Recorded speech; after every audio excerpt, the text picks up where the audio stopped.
The night sky over the Pacific stretched vast and unyielding on March 9, 1945, cloaking the approaching storm of steel and fire. As the final months of the Second World War pressed relentlessly onward, the United States Army Air Forces readied an operation that would redefine the brutality of aerial warfare. In the shadowed airfields of the Mariana Islands, crews of the B-29 Superfortress prepared for a mission of unprecedented scale and devastation, a massive nighttime incendiary bombing raid targeting Tokyo, Japan's sprawling capital and industrial heart.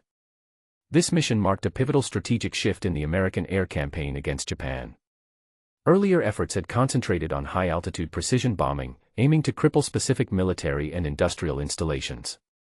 However, the Japanese home islands presented a labyrinth of wooden structures, densely packed and highly combustible.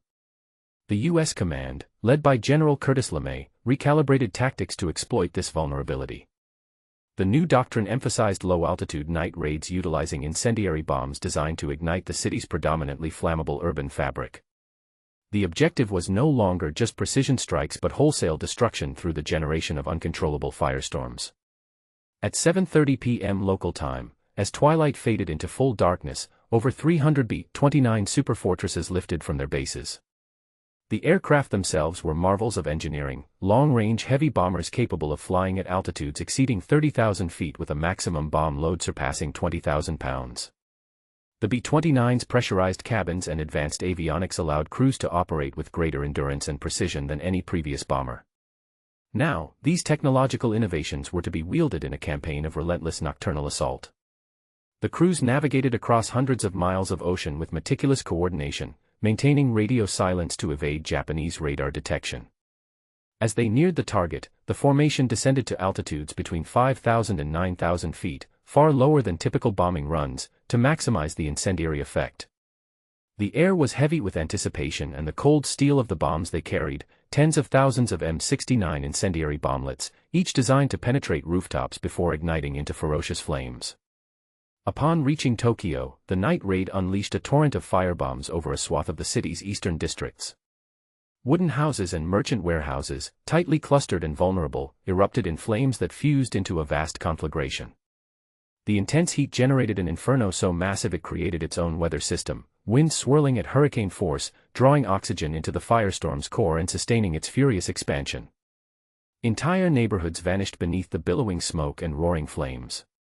Japanese air defenses scrambled to respond, but their efforts were hampered by technological and tactical limitations. Radars, radar-directed fighters, and anti-aircraft artillery had been calibrated for high-altitude threats and daylight engagements. The B-29's stealthy approach under the cover of darkness, combined with their speed and altitude flexibility, rendered interception attempts largely ineffective. Ground crews and airmen watched, often in disbelief, as the inferno consumed vast portions of Tokyo with impunity. Civilian authorities, caught off guard by the scale and ferocity of the attack, struggled to coordinate emergency responses. Communications were quickly overwhelmed by reports of widespread fire and devastation.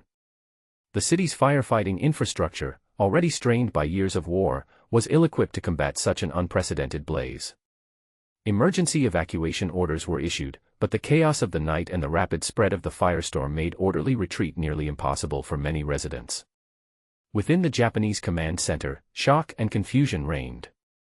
Military planners and government officials confronted the stark reality that their capital was vulnerable to sustained aerial devastation unlike anything previously encountered. The raid shattered illusions of invulnerability, exposing critical weaknesses in Japan's air defense network and civil protection measures. Intelligence reports filtered in, detailing the immense scale of destruction, reports that would soon ripple through the hierarchy of Japan's military leadership with grave implications. The psychological toll on the civilian population was immense. Tokyo's residents, long braced for hardship, now faced the terrifying spectacle of their city engulfed in flames. The night raid obliterated homes, workplaces, and entire communities in a matter of hours. Estimates in the immediate aftermath suggested that upward of 100,000 people had perished, and millions were rendered homeless. The destruction was not merely physical but struck at the very heart of Japanese morale. As the embers of the firestorm smoldered and dawn broke over a shattered metropolis, American commanders assessed the operation's success with clinical precision. The B-29 raids had demonstrated a lethal combination of technological superiority and tactical innovation. The shift to low-altitude incendiary bombing had achieved its intended effect, maximizing the incendiary potential against Japan's wooden urban centers and overwhelming the enemy's defensive capabilities. This night raid on Tokyo was not an isolated event but the opening salvo in a broader campaign that would relentlessly target Japan's cities. The operation underscored a grim new reality of the Pacific War. The home islands were no longer safe from aerial assault, and the American air forces possessed the means to impose devastating damage with each sortie. The Japanese high command faced an urgent imperative to adapt, though the scale of the challenge was daunting. Within the confines of the Japanese military hierarchy, debates and strategic reassessments ensued. Efforts to bolster anti-aircraft defenses, improve early warning systems, and reorganize firefighting contingents were initiated, but these measures faced severe constraints in terms of resources and time. The vastness of the damage inflicted in a single night served as a grim harbinger of the relentless pressure that would be exerted on Japan's urban and industrial infrastructure. On the American side, the success of the Tokyo raid galvanized further refinement of strategic bombing tactics. The B-29 crews, having endured the perilous journey across the Pacific and the hazards of night operations, were now the spearhead of a campaign designed to erode Japan's capacity and will to continue the war. The precision, scale, and psychological impact of these raids reshaped the operational landscape of the Pacific theater. As the smoke cleared over Tokyo, the United States had taken a decisive step toward crippling the Japanese war machine. The incendiary bombing campaign was poised to become a central component of Allied strategy, signaling an escalation in the intensity and destructiveness of aerial warfare. For the people of Japan, the night raid was an unprecedented catastrophe, the full measure of which would only become apparent in the days and weeks to follow. The B-29 Superfortress, a leviathan of the skies, embodied the zenith of American aerial engineering by early 1945. Its role in the incendiary bombing campaign against Japan was not incidental but central to the strategic recalibration that defined the final phase of the Pacific War. Boasting a wingspan of 141 feet and a formidable payload capacity, the B-29 was engineered to deliver devastation over vast distances with unprecedented precision and persistence. Its pressurized cabins enabled crews to operate at high altitudes, but during the Tokyo raid, these bombers descended into the night's embrace at altitudes as low as 5,000 feet, exploiting the cover of darkness and maximizing the incendiary effect on Japan's wooden cities. On the night of March 9 to 10, over 300 B-29s converged on Tokyo, a formation of formidable strength and coordination. The scale of this operation was staggering. It was the largest nocturnal bombing raid mounted in the Pacific theater up to that point. Each bomber carried an arsenal of tens of thousands of M69 incendiary bomblets, small, magnesium-fueled devices designed to ignite upon impact and penetrate the wooden roofs and floors of Japan's densely packed urban dwellings. Once ignited, these bomblets combined to create a conflagration of immense intensity, capable of overwhelming firefighting efforts and consuming entire city blocks within minutes. The tactical planning for this raid capitalized on precise meteorological data and intelligence, ensuring that winds would fan the flames into a firestorm, a self-sustaining inferno with its own violent weather patterns. The B-29s approached in waves, releasing their payloads systematically across designated target zones in Tokyo's eastern districts. The first bombs struck with devastating effect, setting ablaze residential neighborhoods, small factories, and warehouses. The flames quickly merged, feeding on the wooden structures, paper stores, and bamboo furnishings that were ubiquitous in the cityscape.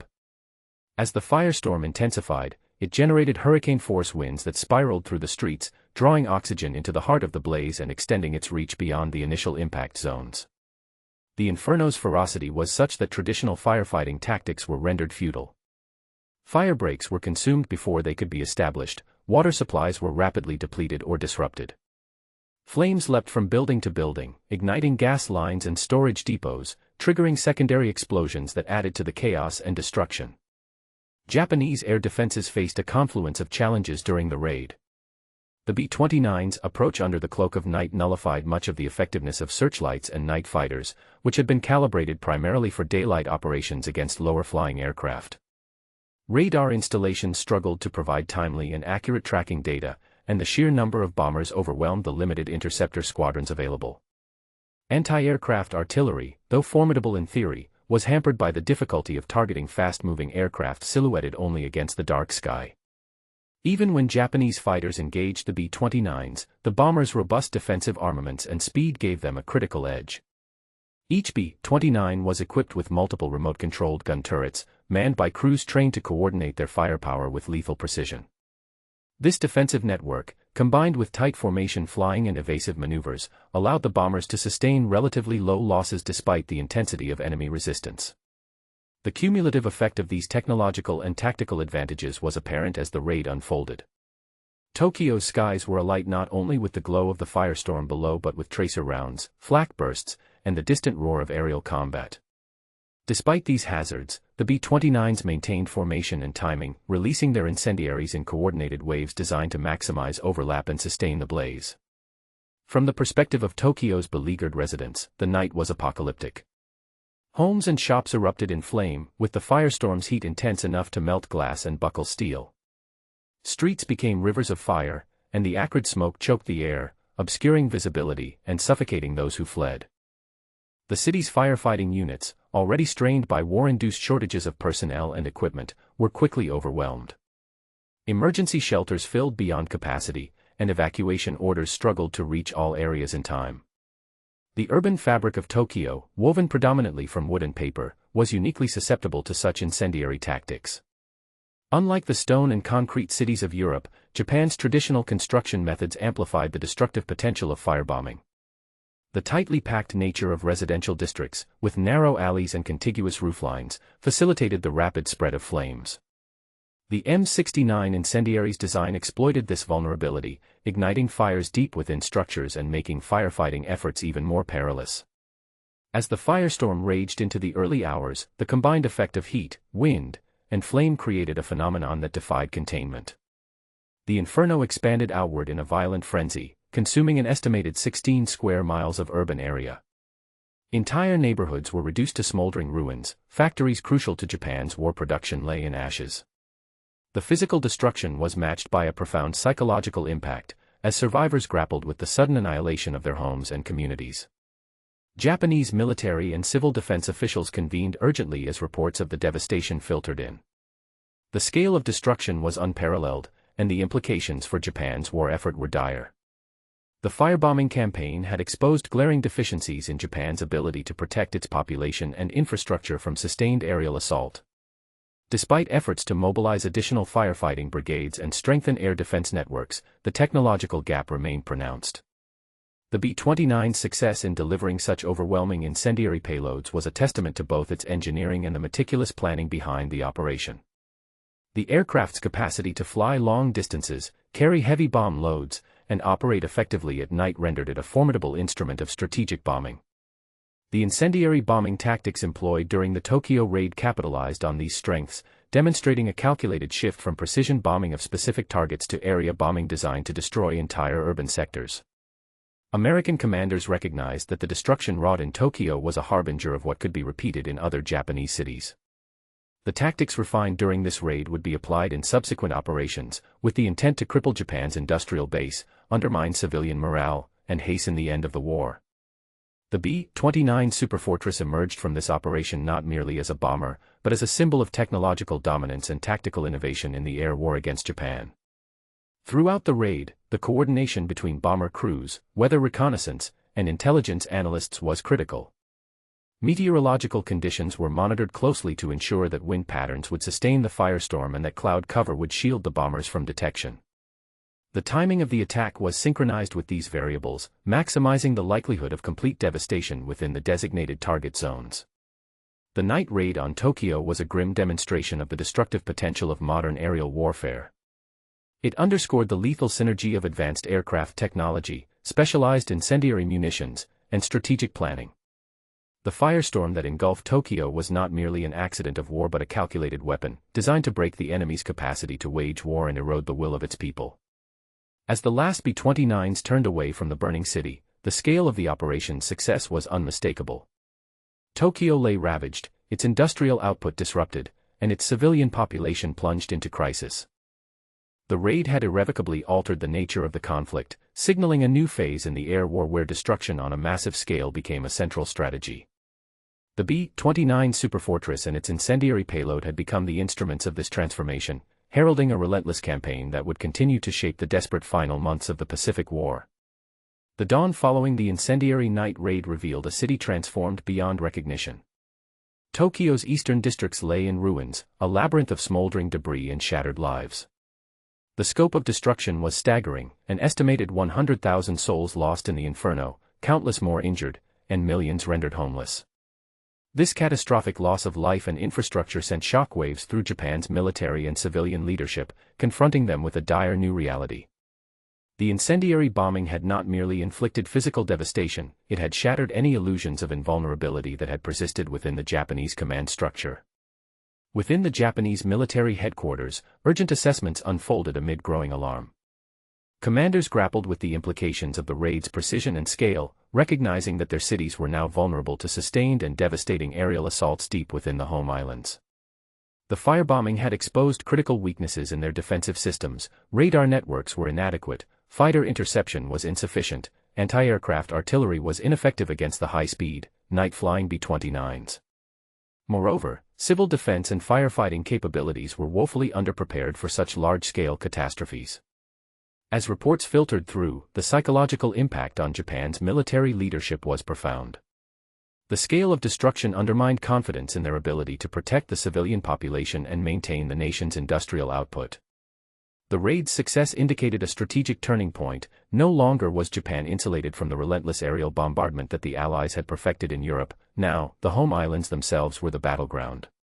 Civilian morale plummeted under the weight of this new threat. For Tokyo's residents, the night raid was a harbinger of existential peril. The firestorm had obliterated neighborhoods, uprooted families, and turned familiar streets into hazardous wastelands. Emergency evacuation orders were issued, but the scale of destruction and the rapid spread of flames rendered many escape attempts futile. The psychological trauma of witnessing entire communities consumed by fire cast a long shadow over the population. Japan's firefighting forces, already stretched thin by wartime resource constraints, confronted unprecedented challenges. Traditional firefighting tactics proved ineffective against the ferocity of the firestorm, which generated winds so intense they fueled the flames rather than quelling them. Water supplies were disrupted by damaged infrastructure, and coordination among emergency response teams suffered amid the chaos. The city's civil defense apparatus, tasked with protecting the populace, was overwhelmed by the magnitude and speed of the destruction. In military circles, the raid precipitated a reassessment of defensive priorities. Efforts to bolster air defenses intensified, with increased production of interceptor aircraft and deployment of additional anti-aircraft batteries. However, these measures faced significant obstacles. Japan's industrial capacity had been severely degraded by prior Allied bombing campaigns, constraining the ability to manufacture and deploy sufficient defensive assets. Furthermore, the technological gap between Japanese and American aircraft and radar systems remained pronounced. The civilian government, confronting the mounting crisis, sought to implement emergency evacuation protocols on a wider scale. Yet the logistical and social challenges were immense. Tokyo's population exceeded 6 million, and the infrastructure for mass evacuation was inadequate. Many residents, particularly those in working-class and poor neighborhoods, lacked the means or opportunity to relocate safely. The psychological toll of displacement, coupled with the destruction of homes and livelihoods, deepened the sense of despair. The firebombing raid's strategic implications were clear to Allied commanders as well. The devastating effect on Tokyo underscored the efficacy of low-altitude incendiary bombing as a means of crippling Japan's war effort.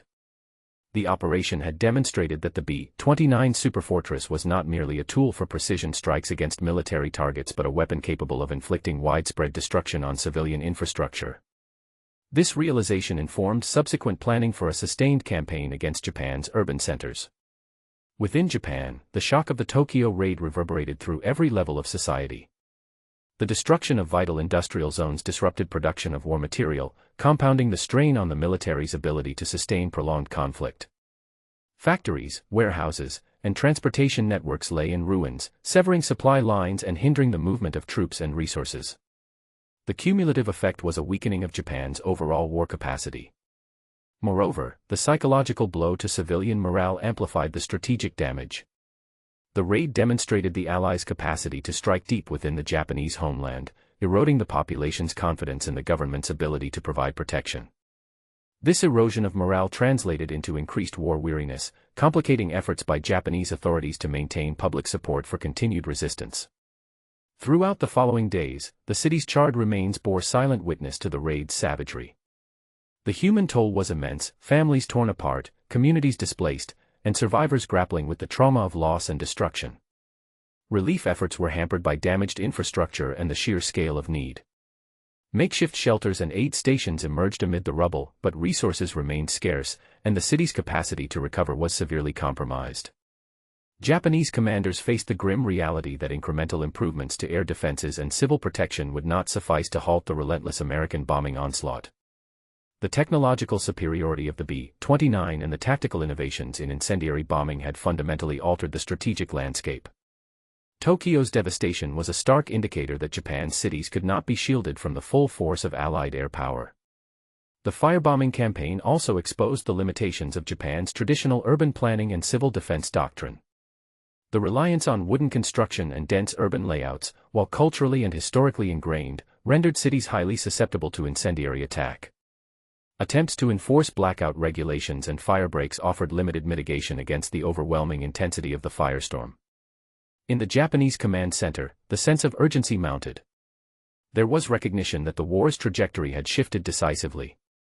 Tokyo's destruction was not an isolated event but the opening act of a campaign that would relentlessly target Japan's urban heartlands. The military and government began contemplating more drastic measures, including dispersal of industrial facilities and population centers, though the logistical difficulties were immense. As news of the raid's devastation permeated Japanese society, the psychological impact extended beyond Tokyo. Other cities and regions braced for similar attacks, heightening anxiety and fear across the home islands. The incendiary bombing campaign had introduced a new dimension to the war, one that blurred the lines between military and civilian targets and underscored the totalizing nature of modern conflict. The night raid over Tokyo had irrevocably altered the course of the Pacific War. It revealed the profound vulnerabilities of Japan's homeland defenses and civilian infrastructure, while simultaneously showcasing the devastating power of America's strategic bombing capabilities. The firestorm that engulfed Tokyo was a grim testament to the calculated ruthlessness of aerial warfare, and its legacy would reverberate through the final chapters of the conflict. In the wake of the devastating raid on Tokyo, the B-29 Superfortress units pressed forward with renewed intensity, extending their incendiary campaign to other major Japanese urban centers. The strategic imperative was clear: replicate the destruction inflicted upon Tokyo in cities such as Osaka, Nagoya, and Kobe, thereby systematically dismantling Japan's industrial capacity and eroding civilian morale. Each subsequent mission built upon the tactical lessons gleaned from the initial firebombing, refining bombing patterns, payload delivery, and timing to maximize the conflagrations that would consume Japan's wooden cities. Osaka, Japan's second-largest city and a vital industrial hub, soon found itself under siege. The B-29 formations approached under the veil of night, employing the same low-altitude tactics that had proven devastating over Tokyo. Tens of thousands of incendiary bomblets rained down upon sprawling residential districts and factory complexes alike. The resulting firestorm engulfed vast swaths of the city, reducing entire neighborhoods to ash and disrupting critical war production facilities. The flames and smoke rose like an infernal beacon, signaling the relentless reach of American air power. Similar fates befell Nagoya and Kobe, cities integral to Japan's steel production and shipping industries. The coordinated raids inflicted crippling damage on manufacturing plants, warehouses, and transportation networks. The cumulative effect of these successive firebombing operations was catastrophic. Japan's urban centers, once vibrant with industry and commerce, were now scarred landscapes of ruin. The destruction severed supply chains, impeded troop movements, and eroded the infrastructure vital to sustaining the war effort. Japanese forces, desperate to stem the tide of devastation, scrambled to bolster their air defense capabilities. Efforts included increased deployment of anti-aircraft artillery batteries, expansion of night fighter squadrons, and attempts to improve radar detection systems. However, these measures were hampered by several factors. Dwindling industrial output limited the production of new aircraft and weaponry, the technological gap with American forces remained pronounced, and the sheer scale and frequency of the raids overwhelmed defensive preparations. Civil protection measures also underwent rapid evolution. Authorities expanded emergency evacuation orders, established additional fire breaks, and mobilized firefighting units with greater urgency. Yet, the effectiveness of these efforts was limited. The ferocity of the firestorms, combined with the densely packed wooden construction of Japanese cities, rendered traditional firefighting techniques largely ineffective. Water shortages, damaged infrastructure, and the speed of the flames compounded the challenges facing civil defense teams. The psychological impact of the sustained incendiary bombing campaign weighed heavily on the Japanese populace. Repeated nights of destruction shattered any remaining sense of safety within the home islands. Civilians lived under constant threat of firebombing raids, their lives disrupted by evacuation orders, loss of homes, and the omnipresent smoke that darkened the skies. Morale deteriorated as the war dragged on, with many questioning the government's ability to protect its people or to bring the conflict to a swift conclusion.